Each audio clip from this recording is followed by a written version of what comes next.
6 व्यक्तियों की मृत्यु हुई। बाद में ये गलत पहचान का मामला पाया गया। जो 2 लोग घायल हुए थे उन्हें सेना द्वारा ही इलाज हेतु नजदीकी स्वास्थ्य केंद्र में ले जाया गया। यह समाचार प्राप्त होने के बाद स्थानिक ग्रामीणों ने सेना की टुकड़ी को घेर लिया, 2 वाहनों को जला दिया और उन पर हमला किया। इसके परिणाम स्वरूप सुरक्षा बल के एक जवान की मृत्यु हो गई तथा कई अन्य जवान घायल हो गए। अपनी सुरक्षा में तथा भीड़ को तितर-बितर करने के लिए सुरक्षा बलों को गोली चलानी पड़ी, जिससे 7 और नागरिकों की मृत्यु हो गई तथा कुछ अन्य घायल हो गए। स्थानीय प्रशासन और पुलिस ने स्थिति को सामान्य करने के प्रयास किए हैं। अभी स्थिति तनावपूर्ण लेकिन नियंत्रण में बनी हुई है। पुलिस महानिदेशक नागालैंड और आयुक्त नागालैंड ने दिनांक 5/12/21 को घटनास्थल का दौरा किया। ताजिद पुलिस थाने में घटना के बारे में प्राथमिकी दर्ज की गई है और मामले की गंभीरता को ध्यान में रखते हुए इस मामले को राज्य अपराध पुलिस स्टेशन को जांच के लिए सौंप दिया गया है। इस संदर्भ में एक विशेष जांच टीम SIT का गठन किया गया है, जिसे 1 माह के अंदर जांच पूरी करने के निर्देश दिए गए हैं।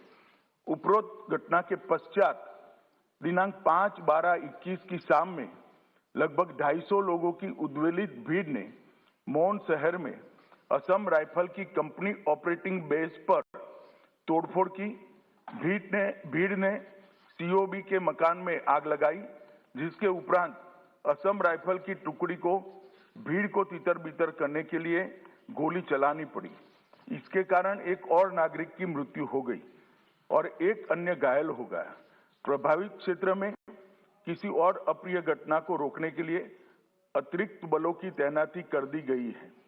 सेना की 3 कोर मुख्यालय द्वारा एक प्रेस वक्तव्य जारी किया गया है, जिसमें निर्दोष नागरिकों की दुखद मृत्यु के घटनाक्रम पर अत्यधिक दुख सेना द्वारा व्यक्त किया गया है।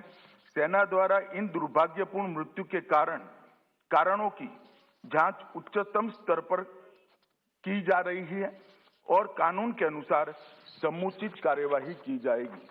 घटना की सूचना मिलने पर मैंने तत्काल नागालैंड के गवर्नर और मुख्यमंत्री जी से संपर्क किया।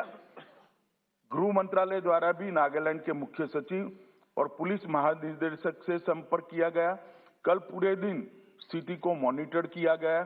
गृह मंत्रालय द्वारा तुरंत पूर्वोत्तर के प्रभारी अपर सचिव को कोहिमा भेजा गया, जहां उन्होंने आज सुबह नागालैंड राज्य सरकार के मुख्य सचिव एवं अन्य वरिष्ठ अधिकारियों और अर्धसैनिक बलों के वरिष्ठ अधिकारियों के साथ बैठक की, स्थिति का विस्तारपूर्ण समीक्षा की है, ताकि यह सुनिश्चित किया जा सके कि शीघ्र सामान्य स्थिति बहाल हो।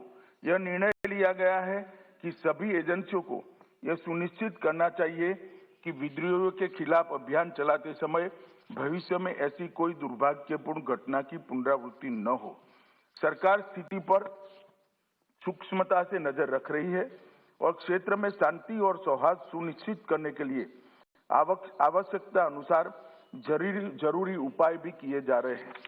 राज्य प्राधिकारियों ने एहतियात के तौर पर प्रभावित इलाकों में निषेधाज्ञा लागू की है। भारत सरकार नागालैंड में हुए इस दुर्भाग्यपूर्ण घटना पर अत्यंत खेद व्यक्त करती है और मृतकों के परिवारों के प्रति गहरी संवेदना व्यक्त करती है। आइटम नंबर 17 नो, मैंने सबको पर्याप्त मौका दे दिया है, कोई रिकॉर्ड में नहीं आएगा। आइटम नंबर 7 राष्ट्रीय औषध शिक्षा अनुसंधान संशोधन विधेयक 2021। माननीय मंत्री जी।